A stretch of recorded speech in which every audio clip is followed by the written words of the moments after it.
Good day everyone, how are you all doing? This is Yix here of Magna Crypto, back again with another video. In today's video we're going to be looking at XRP and Ripple. A new interview just came out, hosted by Julia Chatterley, and she spoke to the CEO of Ripple, Brad Garlinghouse. One thing I like about Brad is that he always, when he's in interviews, I don't know how much experience he's had in interviews, but he's always so collected and calm, and his answers are always very well thought over. So I always like seeing his interviews, and he doesn't waffle. He does answer the question, but at the same time, you know, when he's asked a certain question, he knows how to think quick and get around it. But that's just a personal opinion that I have about Brad. I do admire him as a CEO, great leader. But Julia asked some very interesting questions in this interview, and we're just going to look at one question in particular and have a little talk about that, and then go back to the technicals. So I do highly recommend that you go onto her Twitter and look at these interviews. They're very interesting, or these clips even, to give you more of an insight as to what's happening with Ripple and looking forward what they plan to do. So let's look at this clip. But not all digital assets or digital currencies, as you've discussed, are being treated the same here. What would it mean specifically for Ripple and for XRP to simply have clarity over how regulators are viewing XRP? So I mean, to give a bit more context behind that question, she was talking about, or they were talking about how Bitcoin and Ethereum almost 3 years ago were given regulatory clarity by the SEC, saying that they are not securities. And obviously this is a huge boost for any developer or company that wants to invest in the project. However, they stopped at those two and didn't continue, and XRP did not benefit from that clarity. And obviously she's asking how much of a benefit, what would happen to XRP right now if they got clarity, which is a very, very direct question, which is fantastic that she asked that, because it's essentially for us investors. We want to know how much of a gain would we expect when that happens. How much growth could you see instantly? Yeah, it's really a good point, because I think what we have seen is in the United States, despite being a US company, is that there's an uneven playing field. So again, this is what I mentioned. When he says it's uneven, he means Bitcoin and Ethereum were given that clarity. However, XRP have not. So any company that wants to work with them, unfortunately, cannot with full confidence, because there is a potential situation in the future where maybe they don't get the regulatory clarity, or even they do, but it's not in their favor, and thus they'll be in a big heap of trouble.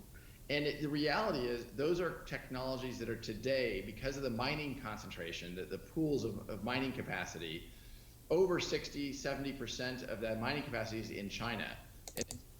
And this is another very important point that him and his team mention time and time again, and a lot of Bitcoin maxis don't want to admit this, that the concentration, as he says, the mining potential power is in China for both Bitcoin and Ethereum.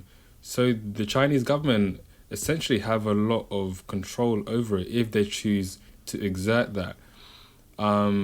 So this is obviously a big issue for the rest of the world. China do like to do what they want. So if they choose to, they could just pull the rug out of everything and, mess up the whole situation. And as I said, Brad and his team mention this time and time again, but some people don't want to listen. However, XRP is trying to push for innovation within the US, trying to make XRP Ripple a strong US company, but they're not getting that support. I think you'd see a lot more adoption from US players of these technologies if there were that certainty.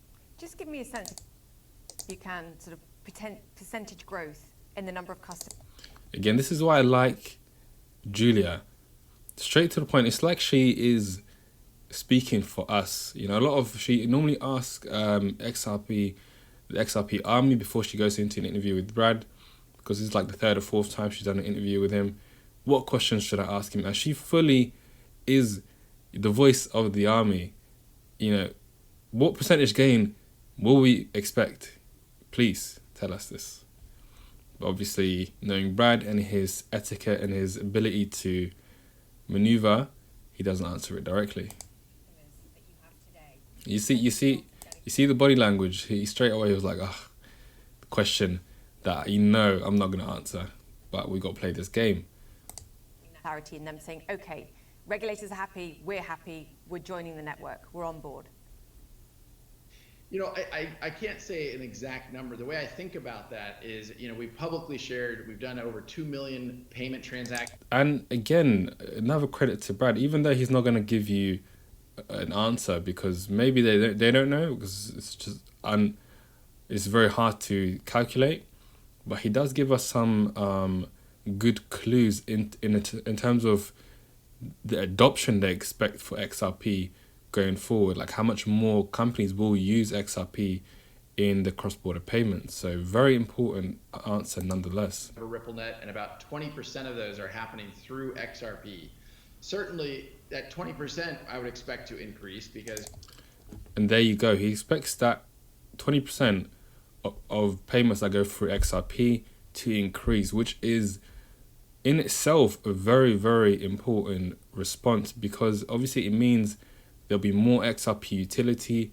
The value of XRP will increase once, you know, it's used more. More companies will have to, or more exchanges that facilitate these transfers will have to have more XRP. The bigger the payment amounts, the more XRP will have to increase in value to match that demand. So he basically did kind of answer the question in another way. Let's continue. So I would expect the percentage to grow. And again, I would expect the overall pool to grow because people would say, okay, great, I understand that there is regulatory certainty for Ripple, for the technology stack that Ripple uses. So when are you going to make the decision? Again, direct to the point. When are you going to move? I'm going to end this here. But he basically says, you know, they're going to wait and see what the Biden administration does. It's a new administration, so they might, with their focus on climate change and immigration, they might look to XRP as one who, you know, the network doesn't use hardly any energy consumption compared to Bitcoin and Ethereum, which uses the kind of consumption equivalent to small countries. So potentially they may start to favor, you know, cryptocurrencies and projects like XRP and Ripple. So they're going to wait and see what they say, and then from that point on they'll decide whether to stay or to go. So let's have a look at the technicals before we end this video. So XRP surprisingly has still stayed up. Normally, as you can see, after these bursts, it consolidates a little bit and starts to go down again with this burst over here. It starts to increase, you know, for a few weeks, and then it starts to lose its gain. So there's still time, you know. I'll see by the end of this month / this year, but we are above a very crucial level of about 56 cents. You can see this resistance level as well. We are above this, and we've also retested that resistance, now turned somewhat support. It's not fully confirmed yet whether it is support, but it has definitely tapped that and taken some buy orders from that level. So we may see another go up to 76 or 79 cents if we remain above this level. And if we actually do claim it as proper support, as in we see a candle closure and then a rejection, that would be a very, very bullish sign. But we are in uncharted territory, in my opinion. You know, only once have we gone above this and closed, but not for too long. And then you see the big decline. So we are in uncharted territory, in my opinion. We will have to see as the weeks go on. But I think the longer we stay in this range, the more chance there is that we will revisit that 76, 79 cent level. Let's see if there's any difference on the daily. So yeah, on the daily, as I outlined, it looks somewhat of a symmetrical triangle, however, or even a pennant. But that would mean that we would break out at this point very, very soon.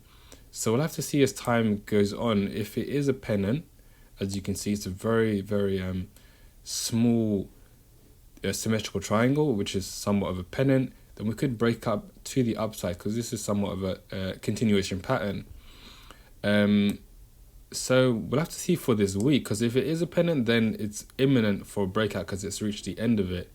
But that is what I expect for XRP. If we break below this, then we'll probably revisit 46 cents, around this region, 45 cents. That is what I expect for XRP.